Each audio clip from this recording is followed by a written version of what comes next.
John Bolton a rencontré aujourd'hui son homologue russe et le traité sur les forces nucléaires de moyenne portée fut sans aucun doute en tête de l'agenda de la rencontre.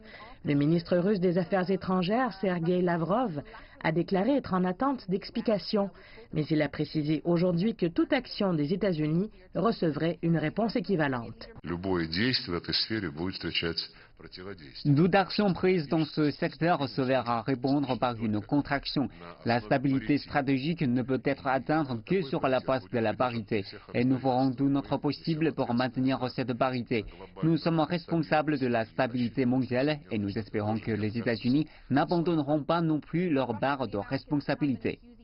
Eh bien, les Russes et les Américains s'accusent mutuellement depuis des années de violer cet accord.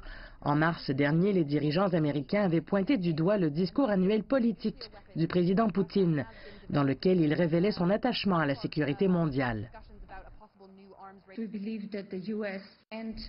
En espérant que les États-Unis et la Russie demeurent engagés dans un dialogue constructif en vue de préserver le traité, afin de garantir de sa mise en œuvre totale qui, bien sûr, est cruciale pour l'Europe et la sécurité mondiale.